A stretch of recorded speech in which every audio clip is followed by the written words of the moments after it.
Oh, that's it, your mavo. No catena for the nurse, Sapo Alebesia. Oh, my winner.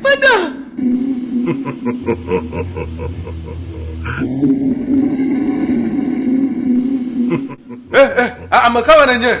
Eh, Madame Talamo, the Rukufian. Hey, Madame Gan. Fika Becker, Monsieur Bowley Dodo. Africa Hole. Africa Hole. You hand him a quarter, the Comoduva, Monsieur Moduva. Hey, no, oh, and you, Malavisa now, Nessia, and for another camel go.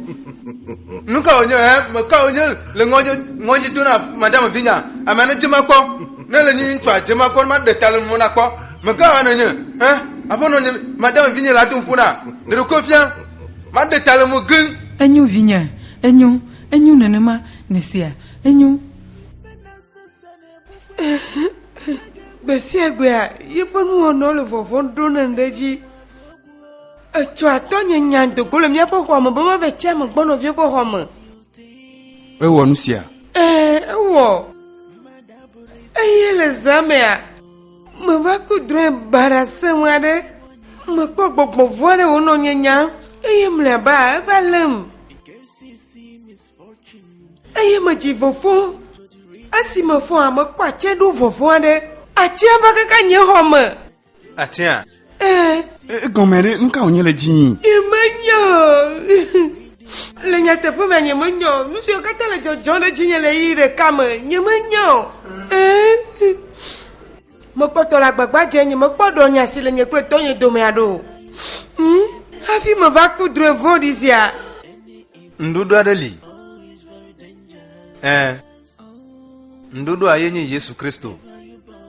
America matin do le bon for bablateo. Ne benye bele Christo man. Ho Christo abe for tokle de lane. Malenya sig blomale como semo. Tu caracana le ginya la femme. Nous si anu chaka kaka ku hisine liaema. Becky malenya sig blomale agoma senyure. Pour me simer Christo man le wa chaka chaka nane. De nanele la jola nyi gbasaji. Si la u chochona mawa. Nanelia. Saluma Labata. E para que mais para me com paba. Vai para você bapa. Asa da briga mikuto. Ora kono masako. Oh Saluma. Oh, Saloma, c'est ton grand miel oyon. Cho fifilai Saloma, nous c'est ton grand. Nena hoye pour le bon. Niechuelo na, oh, Saloma, c'est ton grand. Cho fifilai Saloma, nous c'est ton grand. Nena hoye pour le bon. Va, nous est fofo. Va, nous c'est ton grand Saloma. Nena nous est fofo. Eva kula chisogan le kavari. Beya de mitole miapo nou voma. Nye nouvo, miapo nou voma. E tabeki. Nuka tamacho wagbona de la yeso. Na wazu wapo tokle o de la. Eye la khemona futopo mona de sia de le wagbema. Para. Ebro le penya mbena. Mi te va gbonya. Miame se okata ngbal pepon eti kole mian. Nyela manami Chale gorema. ohalo. Ah. Wakle toi, yele kuridu manye wakle mago. Bébé, enyo nesia hein. Le jirepo, makana jina bonu shola wonu le mai jima nesia. Evo. O jine jema nesia. Mai do adido. Ma ba nesia.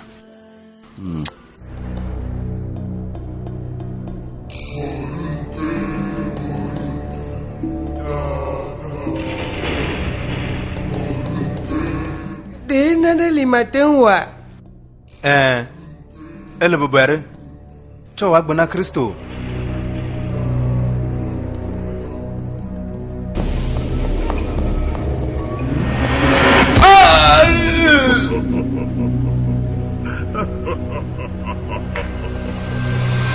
Nukata. Makpatole do kunya biomba na nukata. Nukata de visia po wu le sesena mialea. Nukata. Le mia fo ntete sukata mi ovo amgbea. E ka kotola gbe. Nu se togbe mo jopo. Desi agomenye gbongbon e onia. Afrika opo e pension ocho. Mi nu la nya fo nso fo jochu fo. E mia glodimo fifi lai. Tonyo mi jema. Me kale si wano wa mi awi koe. Le dodo kpɔsiwo katã me wɔ ne vɔ megbea naneke meli si mate ŋu gblɔ nɔ be ye le fu ɖe nɛ o. Nu ka tutu gblɔ ne le be wɔe hafi ne kplɔe va. Nga de kolo. De komi no nyi la senkan e yo klami bena yayi. Ya chil palo me ave dari do. E me gbe apolo dudu komi se. E si mi fuju ya. Mi kpela nyigba. Nono mea tsaka ŋɖe nu. Esi me le nu ƒo na mie ya ekpli bɔ. Aleko. Nuka. Aleko waten kliboro. Aleko. Enyo, nyakpɔtɔ aye dzi anɔ gbɔ kpɔm. Makpɔ nu si mate ŋu wɔ ku ɖe nua. Nyeloloa. Baba de na o. Baba de. Nyame gadzo tsu tanye biro ma.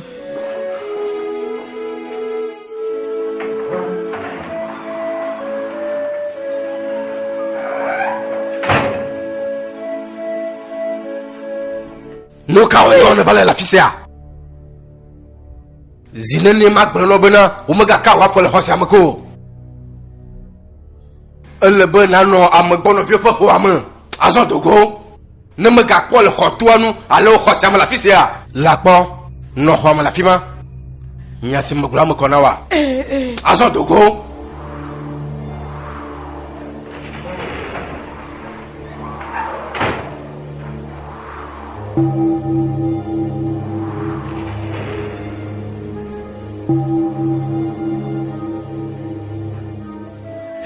No nya nusi aleji imakpa.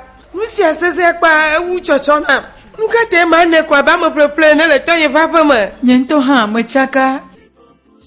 Eto po totro vo mkpatasia. Ewo mu ya na. Nyemele gome semu. Nusi anu le gbegble le yi de kama no nye. Nusi anu chaka keke. Vito le konjide no nye. Vitoa. Nuka ejoreji. Nyemenyo no nye nyemenyo. Ejola mi agbo ichile kpama. Kwa yo doli. Nyakle Steve mi puju ye mi pe ogupanyi. Nusi asesento. Nuka le jojon. Nusi opo gome ade. Nyemenyo no nye mechaka. Unto pale si tonye hale nye zamda. Nukata hihi avoni do malea. Nukata. Enyo nene ma jijo vifafa. Nana kama le wago nesia. Vo jijo vifafa. Everything the throne of for the head destiny child. Anam chukuna everything the throne for the head. Anam chukuna sabama. Kaya gina ya sujade atuye. Chukuna sabama. Oye gina ya segwa dira tuya chima. Anointing power.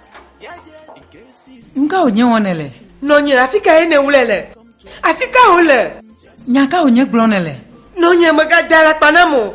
Maga blemo. Majibu makwe, majibu manyanya tepea. Nuka nyaka onye glonele. Afrika nukale. Majibu makwa balesiye wo, baklos romeo havi homeless is akpamea.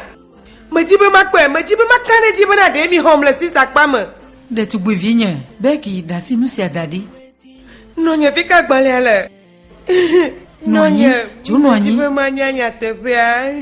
Beki de tu buvinye. Dotum. Mima hole sista pamu. Lesia. Evo, enyunenema. De tu buvinye. Pedro Williamsa, towe. Towe onya, enyenye no. Enyunenema vinye.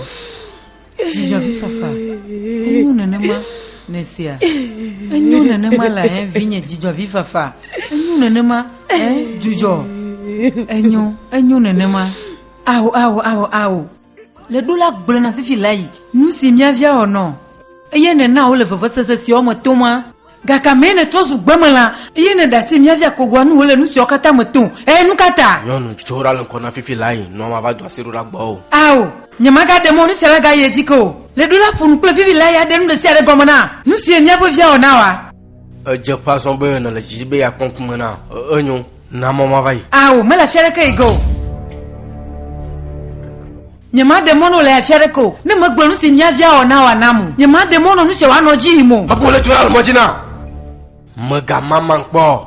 Maga vana mo mvo viklo. Maga mama nkpo. ne banka Chora mojina.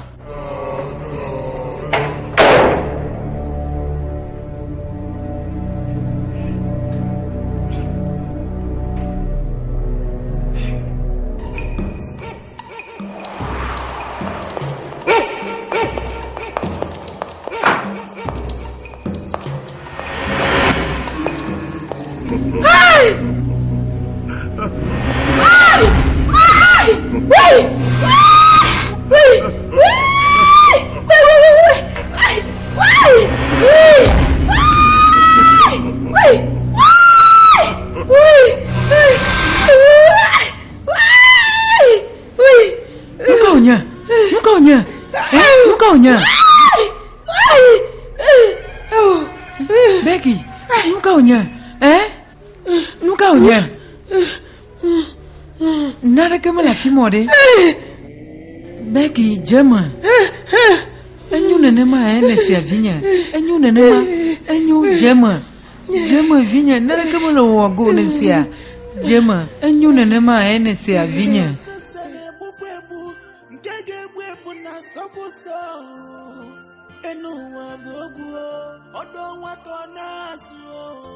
Life is not what you think.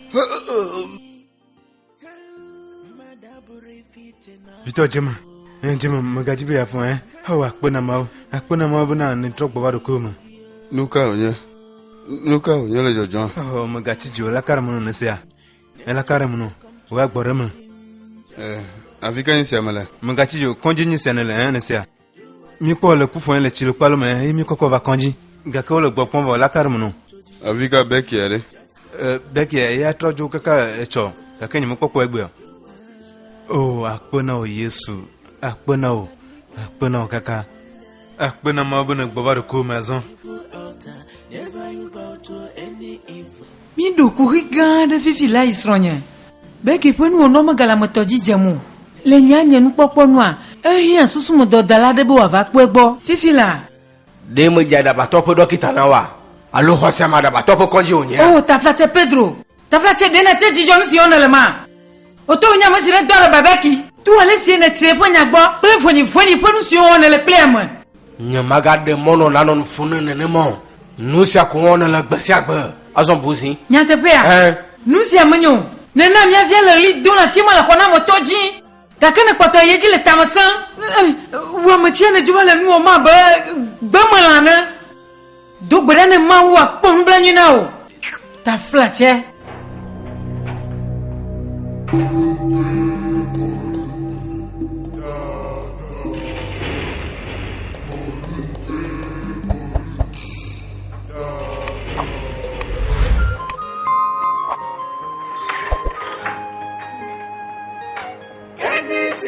throne for the head, I'm a destiny child, and I'm Chukwunaka. Anything they do not for the head, I'm a destiny child, and I'm Chukwunaka. Chukwusabama. Bayagina yasa, ujade atuye. Chukwusabama. Bayagina yasa, egwadira atuye. Chukwusabama. $19 Chima Salama Hezebu Chima Salama.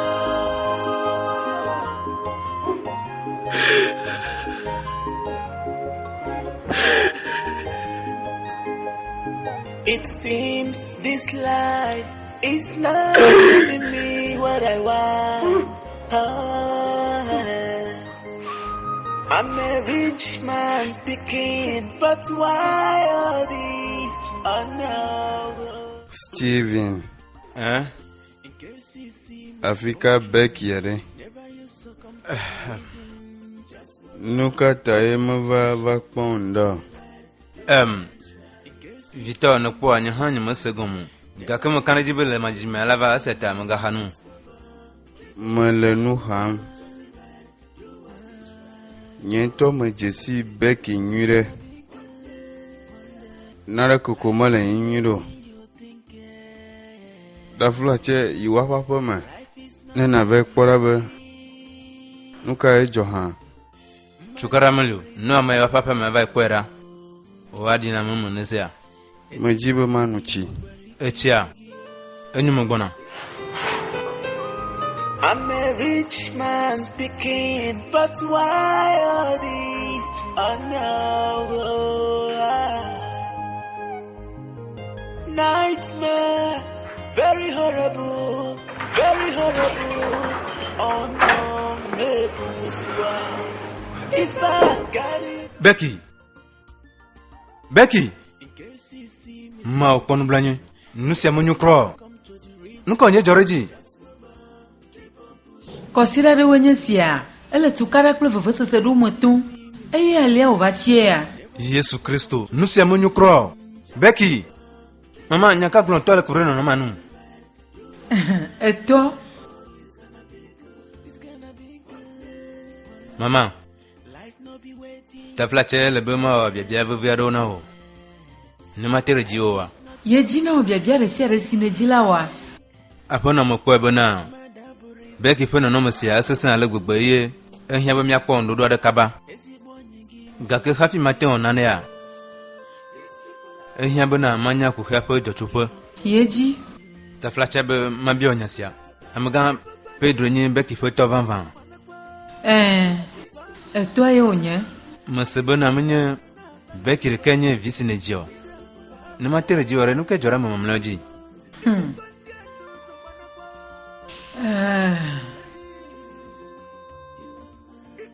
Nejila kuloma yenye vovose sesi umese akwe yi. Chuga mame ya metan bena. Manglo be yi ma. Eye ni maga donku wajiko. Deka kwe vinya ku. Miabo deka kwe via magaleo. Onyo na ma. Dijo abi fafa. Wabi fafa mana wa trobovo. Nuka emone ku. Nuka te ku onusi akplan. Nuka emone. Nuka deka kwe vinya o. Nyololo. Nuka deka kwe vinya o. Ele be na le oji. Ene na no tesese nesia. Nusia nunyo. Mauntu na eyinto ga hoe. Nuka ta vidia gbosi meji akula kule jona nenema. Nukata nyana no mazia magula makula vinya jona do nukata blana Nusia te maglobe melebe na no hamu. Jujo vovese se dudu na dokio. Nesia tani fafa. Onyo na ma. Oh ma. Onyo na ma juja via fafa. Onyo.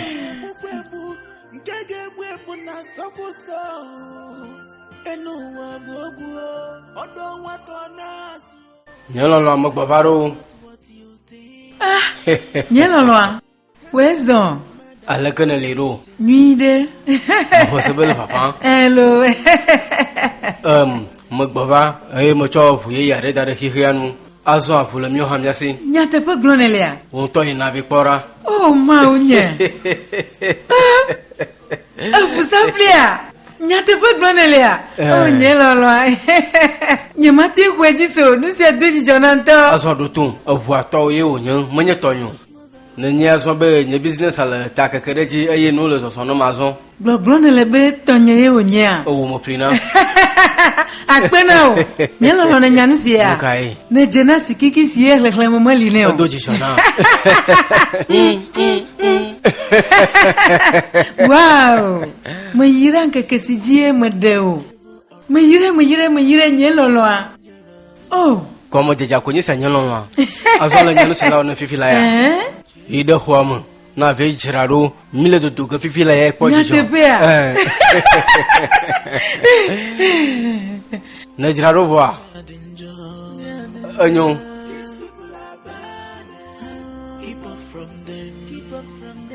Le poreka magbe. Dokita, alaka de kapu vinyaliru. Alaka de kapu vinyaliru. Modu ta flatia pono. Nako nya glonele na. Dokita na te kwa mnya bianchi azo. Ta flatia mie bui. Oh nuka? Ne bomaka. Mabena aku. Dokita, nako nya glonele na. Nyelolo, dine se nusi glonelia. Dine se nusi glonelia. Senga ke le jidepo. Oh, vinya. Baba de na. Oh, vinya. Jona kokoko. Oh, vinya punama. Baba de na. Onyo no Alaka ma wedo dokita. onyo onyo no ma. Kuku bikwere vinyalo. Le jidepo. Oh, dokita, alaka ma wedo.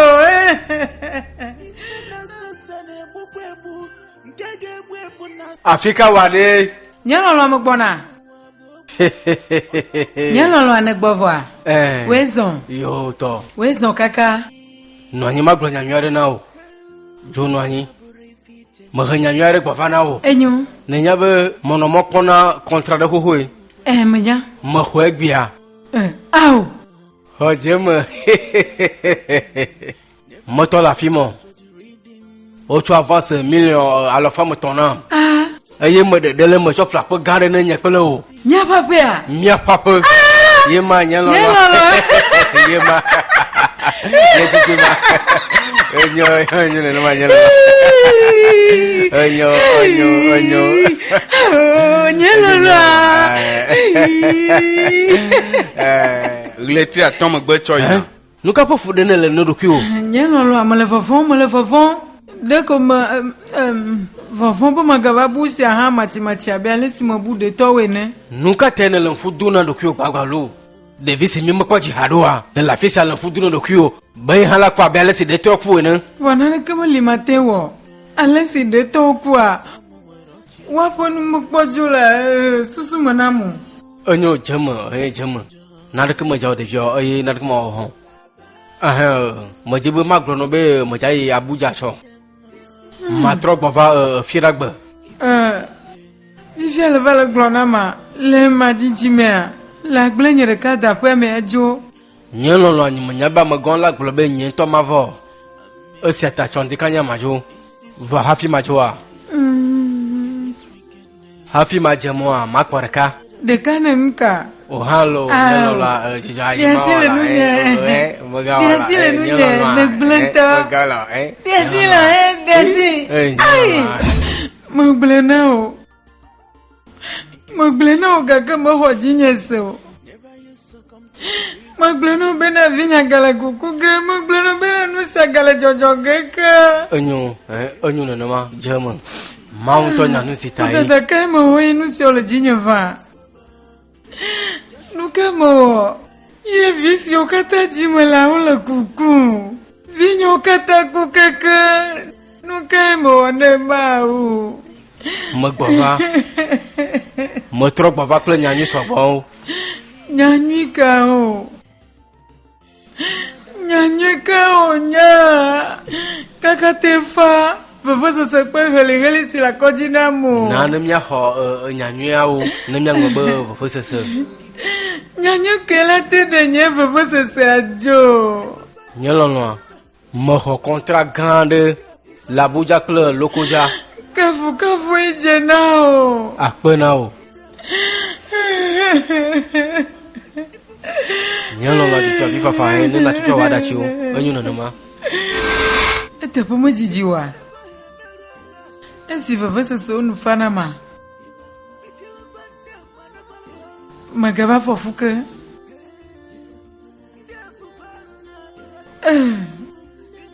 Eye tiagbe. Beki tiagbe. Yesu Kristo. Nende viare kukwa. Agboye yehuna. Agboye ye ne gloa. Note.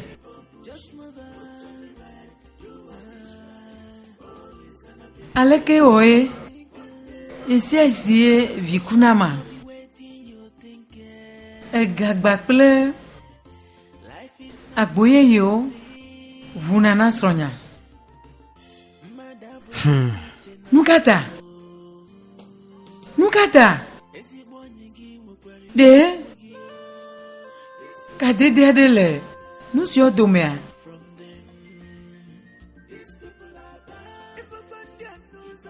Alo de nadeli. Sinyanye menyawa. Apono, mekale sino no melano amesi gbomo la be to na pastor yo nya. Eye, mekaraji no bela kondoro na no mesia.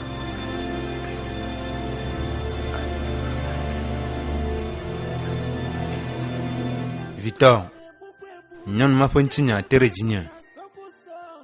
Enna me mblemento. Lenya tefu ma mekwe na na mele nyu kule fu momon. Steve Azwan nyasio kata ne gblona tso maununa ma motowaji xoxose onto kponda bono no mosima moleda Victor, mort de kakwenye mova vala si jimia toi dou le futo pasima. Makarajinao beki de manyala nyala no to le fukpem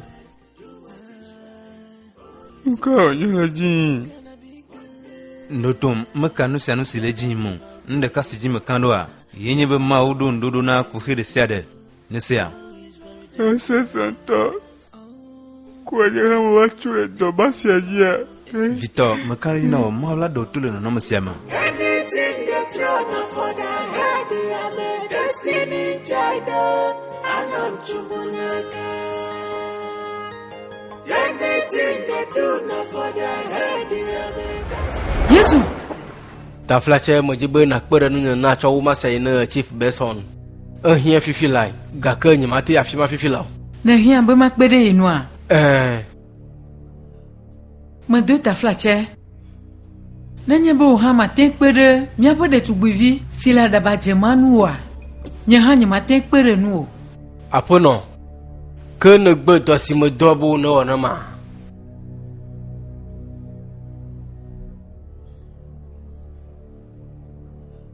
Allo Steve. Nejibe mava. Enyu masi.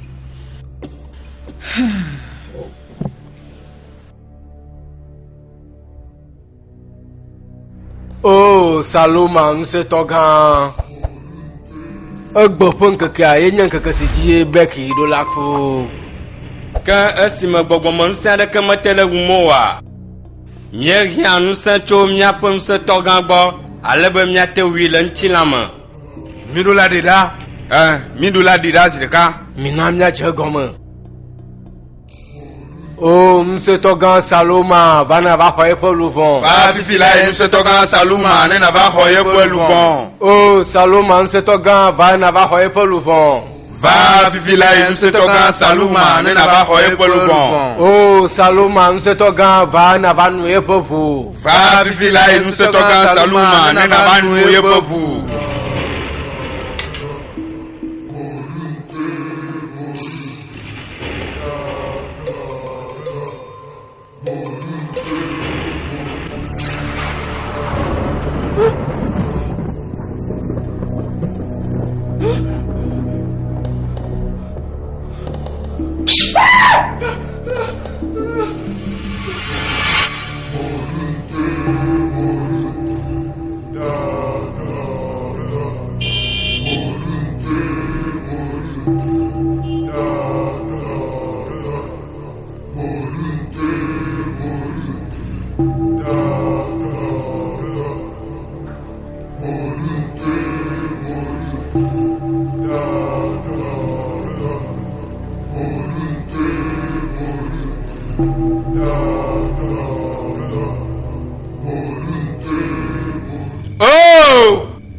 Quanino la fisia. Bobovo va quanino pour la possiama.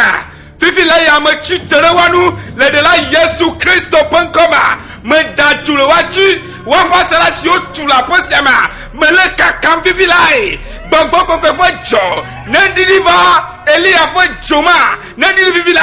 Wa geda sarama. Ni wa gbanu kata. Ni wa gbanu so. Ni wa kakao le de la Yesu Christo pankoma. Amen. Ma fonse Didi vivi la. Apo na Afrika de tukuvi are. Yikaba ne tonao. E du vekpo de tukuvi ova. Vekpo eva vivi la. De la Yesu. Abala jengoma. Mia me beto mi matin pe abaklem futo wadwajo. E seta me pe onusa. Me pe wasisesema. Me pe okane pa sima. Bene didi vivi la. E joma si le dipoa. Gbogbo kokwe joa. Me le dondu da kwame.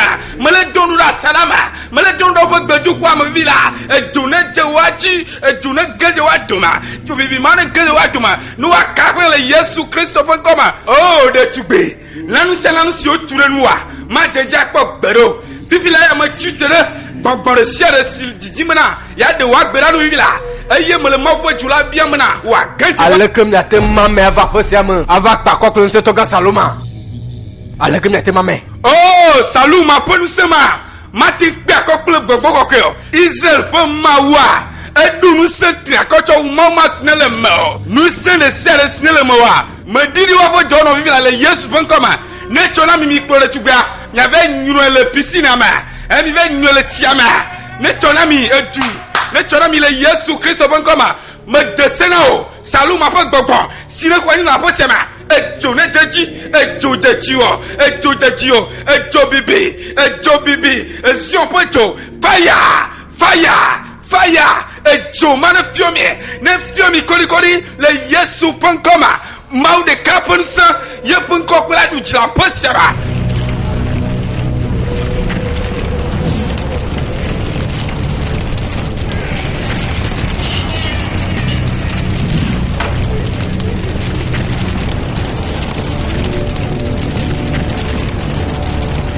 Papa va kwanyino yo ava duchi ejo ne jejio gbogbo le sele sile mo wa me titre nu bibila ejo oh Yesu weduchi de la ma vo akpena o weduchi nami we wa vacances nami kafka pe we jena o oh hallelujah Yesu akpena o me subo ne gade de ko fiam zile kakebana yenye mava fala yere kape konu ole bo mia do chido papa me kafu me subo me do de chi akpebana o de pepo ganja pesi am egbea Yehowa akpena o oh aswa duko wa nyebena mava vandeli mawa de le miasi susubo miela oh Yehowa akpebana ne de tubisi apagbe ne de nutusi apapa papa akpena o ne de la Yesu Christo ponkoma nyema oklenye fia bubukle kafkafo echena me dure chi de do kansine ka o fileta esiara ka naminusa bana miati de dolachi Yesu akpena o akpebana ne defiance kakebana ye du gbogbo oji ye pe waji papa akpena o Yesu akpe.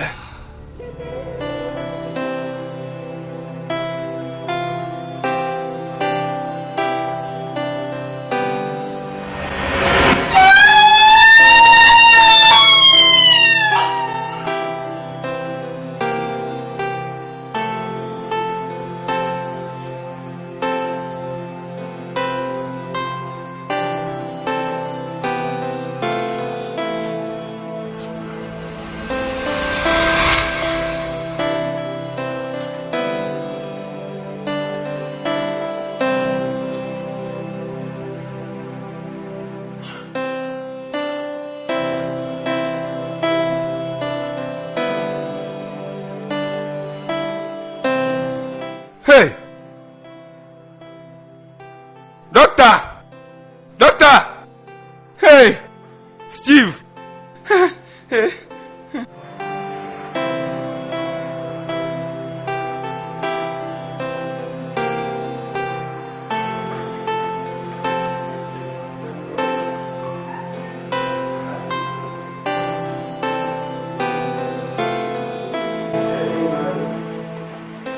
Never share your glory with anybody. Almighty God, that is your name. Pastor, de tu govinya la te noanya. Neno anifa. Never you succumb to the reading. Just move on, keep on pushing. Move to the right, do what is right. In case you see misfortune, never you succumb to the reading. Just move on, keep on pushing. Just move on, move to the right, do what is right. Ta flache. Midula choke. Magawe tu medro. Nusia jogo macho. Nye gaga jiji vivi voma. Esia webe macho do kunye de sete hapobo venjade me. Modong bebe macho be kia savon. Lepo jigbezan bla vovo atolia ji. Elebe watwe po jigbezan po gatoa. Hafi wale chi. Gakegbe mo de nyanya jo. Eye nu sia gble nu so gbolo nu le habobo am. Chukaka ye maya mo biji tui. Aye me le planye de sia de won be mawi. Va gbebe na imako. Ta flache pastor. Brana ma be no chokin. Sronye kple vinya. Mi chokin. Oh Yesu. Akpena o Yesu. Ha. Enyan to bana amagero chono apol bon dena sina gbogbo vonde gakpa kple nu na masi de digita. Gake akpena de la Yesu. Akpena Jehovah Shama. Akpena Ise pemawa Yakobo pemauma. Bena edovia Yesu Kristo nsento ruda bana wa vakula chiso gaji le Calvary tolaji.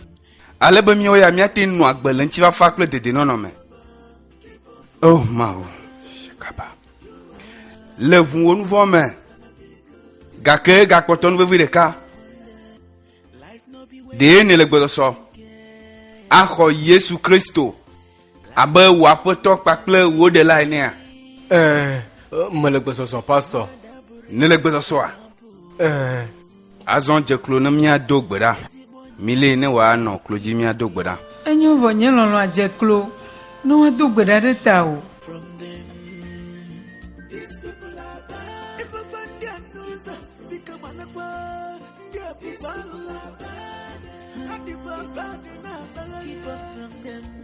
Oh, shinkayaba gbogbo kwi akpena o.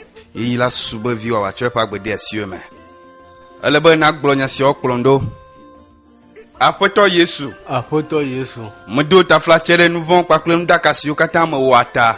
Medo ta flachere de nou von kwa klem daka si yokata me wata. Mele wonku me apoto. Mele wonku me apoto. Ta flachere hom.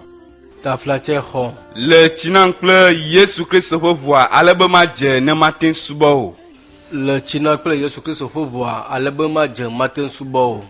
Medong beno bena nyamaga tro nyagbe bara ojiko. Medong beno be nyamaga tro nyagbe bara ojiko. Le Yesu fon comme medog berale. Le Yesu fon comme medog berale. No kloji ma dog berale taw. Mauga me de akpena o. Fia ma vo me kafo me subo onko ndisi ale Yesu fon comme. O ngolo o nyama bena. Nene be nou von la de 4 jimla. Jijo gande sogban o nyena le jipo. Eya ta me le gbe dumda. Me cho dola si ala si o me dem. Esiye o 3 di me tu pa gbena ola jijo ne no jipon to me eye epopu me kata la si o me azon papa me dak pe no de epo de popo ye epopu me bli wa kata po de popo ta ye o akpena o de wata akpena o le de la Yesu Kristo pon come amen ba we nana esi atanu si o le naula nabo wa kwoto alike ano ne ma cho imabo amen miya Pasteur adjoint Manuel mia po chotieme. Mia po pasteur gan signé Steve po toi. Eyi takwekwede. Eya taye o don do da fisia. Kakre akpena ma bona. O mo si akpore de le Yesu.com. Amen. Yesu de 14 mia pa po toazon. Chogbe aji choi na mi okata mi trozu nu o yeye o. Akpena o Yesu. I can see everything turning around. Everything turning around. Everything turning around. I can see everything running around, everything running around, everything running around. Oh my, I can see everything running around, everything running around, everything running around.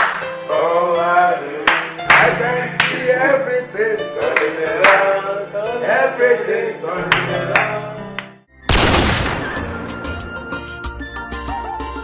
In case you see misfortune, never you succumb to the reading. Just move on, keep on pushing, move to the right, do what is right. In case you see misfortune, never you succumb to the reading. Just move on, keep on pushing, just move on, move to the right, do what is right. Oh, it's gonna be good. It's gonna be good. One day.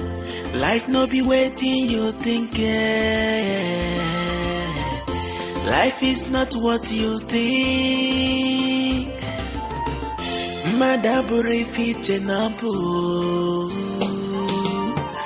Ezi bonyi gi mukwariki bugi.